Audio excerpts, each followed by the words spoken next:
اس کی مثال میں آپ کو ماں سے دیتا ہوں. ماں کا چھوٹا بچہ ہوتا نا گود والا، تو اس کا نام ہے مصطفیٰ.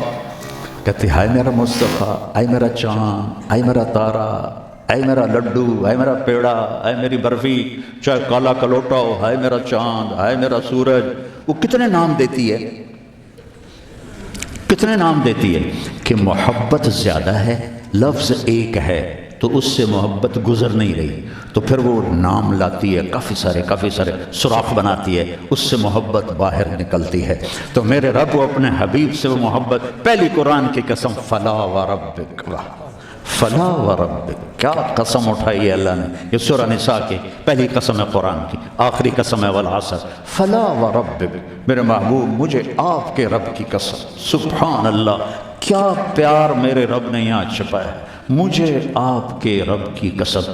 کوئی اور ہے کہ قسم سے یوں پتہ لگ رہا ہے جیسے رب محمد کوئی اور ہے اور قسم اٹھانے والا کوئی اور ہے، خود ہی تو ہے. یہ اظہار محبت ہے. فلا وربک، مجھے آپ کے رب کی قسم. سبحان اللہ. تو آپ نے فرمایا ان لی عند اللہ عشرۃ اسماء، میرے رب نے میرے 10 نام رکھے. میں محمد، میں احمد، میں ماہی، میں حاشر، میں عاقب، میں فاتح، میں ابو القاسم، میں طٰہٰ، میں یاسین. اور اس کے علاوہ قرآن میں مزمل، مدثر، شاہد، مبشر، نذیر، داعی الی اللہ، سراج منیر، رحمت للعالمین، بشیرا و نذیرا. یہ سب میرے رب نے آپ کو خوبصورت نام عطا فرمائے کہ اللہ کی محبت کا اظہار ہو رہا ہے. مختلف ناموں کے ساتھ اللہ اپنے حبیب کو پکار رہا ہے. سبحان الذی اسریٰ بعبدہ، ایک عبد کا لفظ استعمال کیا، پھر اس سے اوپر اٹھے یا ایھا النبی، پھر اس سے اور اوپر آئے یا ایھا الرسول، پھر اس سے اور اوپر آئے اور اس میں لاڈ کو شامل کیا. لاڈ کو، ایک پیار ہوتا ہے کہ لاڈ ہوتا ہے. پیار تو ہے عبد ہی، عبد ہی، ایھا النبی، ایھا الرسول، اور اب لاڈ ہو رہا ہے یا ایھا المزمل.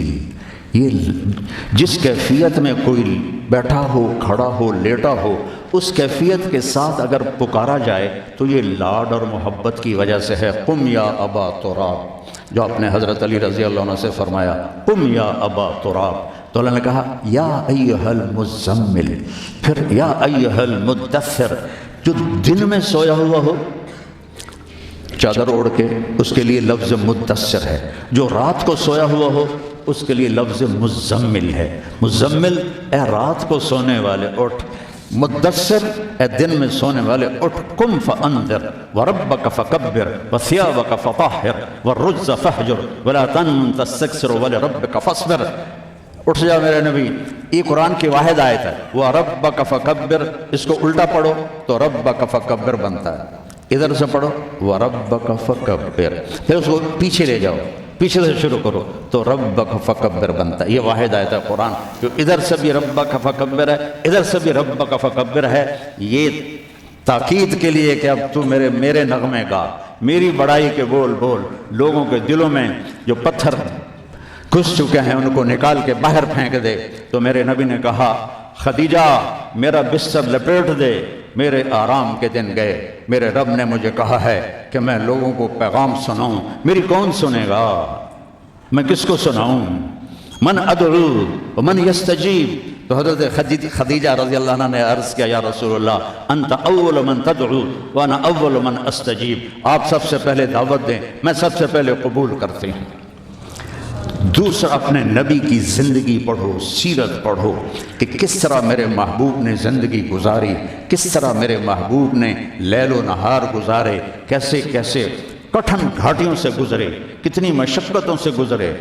ہائے احد کی جنگ میں جب عتبہ بن ابی وقاص نے پتھر مارا جو یہاں لگا، ناک بھی زخمی ہو گیا، دانت بھی ٹوٹ گئے، تو آپ پیچھے گرے. تو ابو عامر خزرج کا اوس کا ایک فاسق تھا، جو جیسے خزرج میں عبداللہ بن ابی تھا سردار بننے والا، تو اوس میں ابو عامر تھا سردار بننے والا.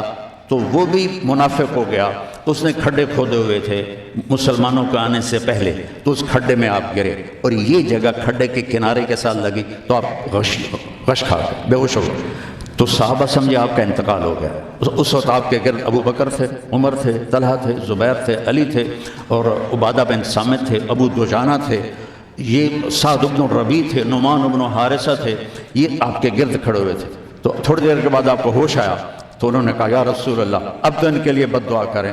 تو آپ نے کہا اللہم اہد قومی فإنہم لا یعلمون، یا اللہ میری قوم کو معاف کر دے، انہیں میرا پتہ نہیں ہے۔ اور صحابہ نے اپنے نبی کی محبت کے سبق ہمیں پڑھا دیے، چاروں طرف سے گھیرے میں آ گئے، اور حضرت طلحہ نے اپنا ہاتھ سیدھا کر دیا، ہر تیر اپنے ہاتھ پہ لے رہے تھے، ہر تیر اپنے ہاتھ پہ لے رہے تھے، یہاں تک کہ ہمیشہ کے لیے ان کا ہاتھ یہ شد ہو گیا اور معذور ہو گئے۔ اور قتادہ بن نعمان اپنا چہرہ آگے کر رہے تھے، اپنا چہرہ آگے کر رہے تھے، تو ایک تیر آ کے آنکھ میں لگا اور آنکھ نکل گئی۔ تو انہوں نے ایسے منہ موڑ اللہ کے نبی کی طرف اور رونے لگے، یا رسول اللہ میری آنکھ چلی گئی۔ آپ نے فرمایا آنکھ چاہیے یا جنت چاہیے؟